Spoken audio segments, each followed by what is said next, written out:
So Lucian is someone who's completely dear to my heart. The first time I met Lucian, I looked at him and saying, "What are we doing together?" And so he joined the hackathon, even though he's officially a part of WEF, which is a major undertaking to actually do all the speaking events he had and also put a team together. So thank you for being here. Thank you. Thank you. I think I'm hands-free. Great pleasure to be here. Thank you so much. And yeah, it's my 10th year in Davos. I'm part of the Young Global Leaders community, and I've never seen anything like a hackathon in Davos, nor have I seen anything like the energy that's come to Davos this year with blockchain. It's really, really remarkable.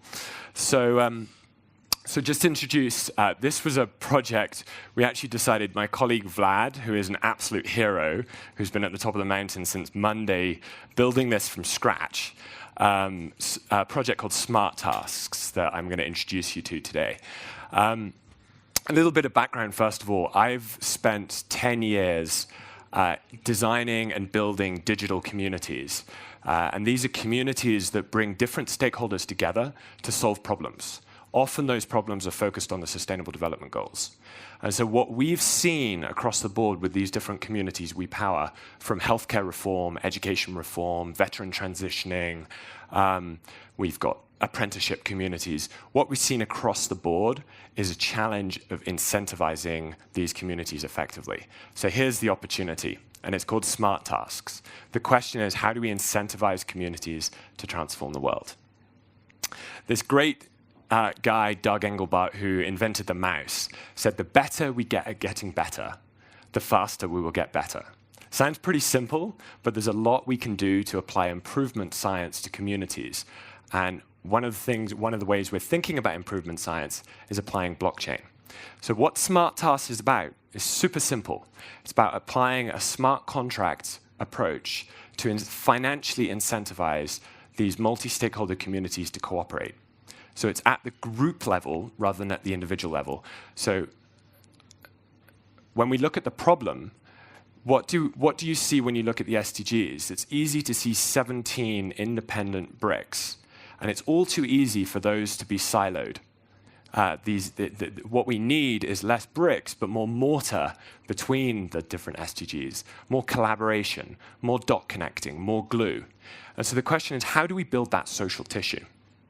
Communities are a great way of doing it, because no single organization can come together to solve those SDGs. We need unprecedented collaboration between government, NGOs, enterprises, media, business, DAOs, the blockchain ecosystem, and so on.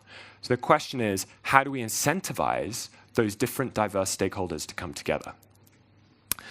So as I said, we've been powering these networked improvement communities. We have a whole ecosystem, including one that you're going to get invited to called FutureHack, and an ecosystem for humanity. So expect to see that email. But we've learned a lot along the years on what to do and what not to do around designing these communities. And a big missing link all these years has been finance. We've really relied on people being self-motivated and putting their knowledge in these spaces. And so this is the problem we set out to solve. So this hot off the hackathon this is the layout of a community member creating a new task. So here you select the category. In this case, it's education. You select when the task is due, the value of ether for that task. You then put the effort level, like how many people you want involved, task name, the challenge, the description, and you tie it to specific outcomes. This then looks like this. So I can then open a task and see the different tasks that have been assigned to me, the different tasks I'm working on, who else is in the team for those tasks, what the challenge is about, when it's due, what the financial reward is going to be. And then I can accept it or contact the owner of the task for more clarification. This is the view of what it looks like as you're filtering down the different tasks. So I can go and see, and I can opt in based on my expertise. I can go and say, I know about learner-centric education, and I can actually contribute my skills here. So what it's all about is helping communities. I think we lost our screen connection. It's all about helping communities create a virtual workforce around these tasks. So let's jump forward. So this is the work frame. This is the business model prototype that we went through, and we designed how each of these tasks would come through. And then we started building. And this is live. we can already transfer Ether through smart tasks. Vlad started coding on Monday. You can already go and collaborate with each other to actually come together on a project. So I'm very proud of what Vlad's done. You can see here, you can go down and see all the tasks listed down, my tasks that have been assigned to me, and open tasks. I'd love to be able to show you this on a live demo, but it's kind of a difficult thing back here. These are my tasks that I've been involved in. Here I've got 0.03 Ether for this particular task. I can cancel that, and it's sitting in account as it's waiting for me to complete this task. Here I can go and look at this task that I've assigned to me, look at the value of them. So it's a really good way of being able to financially incentivize people to cooperate, which I think is ultimately one of the big challenges we face.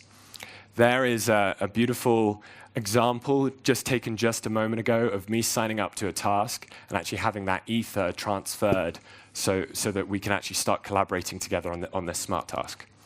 So here's the question. How, when we're tackling the SDGs, how do we go from me to we? How do we go from competition of all of these NGOs, all of these businesses competing for funding, to a new model which is community-centric, a new model that is based on cooperation? That's the question we're asking, and that's the question we think smart tasks can solve. And so what we're doing is we're actually, outside of the hackathon, we're opening up our community technology. We're open sourcing the platform.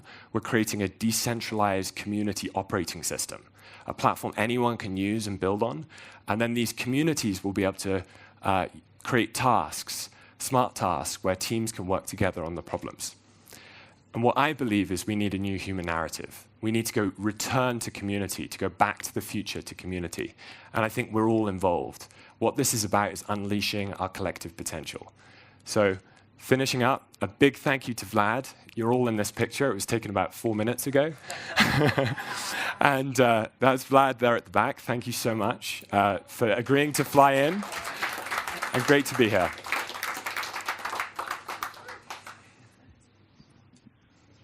Anyone else? Can I start? Hi, just a quick question. I think it's really important, particularly in the NGO space where there is not enough collaboration and there is enormous waste. But I'm wondering what happens if you put on a task. I think I have expertise to help. You put up 1 Ether for the value of that exercise. I do it. We now have a dispute about you saying, well, I'm not happy with it, and I'm saying, well, I spent the month doing it. How do we resolve that situation? That is a really good question, and one of the advantages of this being in a community context is you don't have a single source of failure like that, because you're getting groups of people to come together, and so that automatically you have kind of natural governance built in that prevents those bad actor disputes. And then, you know, I know a company that's very, very good at voting, you know, that we can put in and actually have, if we have those issues in large teams, put in voting on, okay, how are we going to distribute this? So this is, obviously we couldn't do this in the hackathon, but we also think that not everybody that contributes to a smart task should be rewarded equally, because ultimately people contribute in different levels. And so this is an area in the 3-month hackathon that we're going to participate in. We want to integrate my vote so that people can actually start voting on who are the top contributors, and that will hopefully solve any dispute issues. And by the way, I agree. I sometimes joke, NGO all too often stands for not getting organized. That's what we're trying to change. How different is this to Time Bank on the blockchain? So the difference is, so there are various bounty platforms. Consensus has got one called Bounties Network. There's different platforms that are bringing people that are trying to solve this problem from a transactional perspective. The difference here is really the core, our platform, which is the community engine. So we're putting this on top of communities that already exist or that are launching. So it's really an application or inside a community ecosystem, if that makes sense. So. That's amazing. Okay, Lucian, I just want to selfishly talk about something we've been up to together. Sure. So I don't know that I started, but my organization is called the Future of Humanity. And I named it that because when you hear a lot of people speak, especially at the UN or at some big place, they always end their speech for the future of humanity. So it makes me giggle. And it also is one of those moonshots we need to create to find solutions for these goals, because the goals are just basic human rights. And if we don't aim for something more, we'll never get there. So that being said, when I met Lucien, I realized his special skill is community building.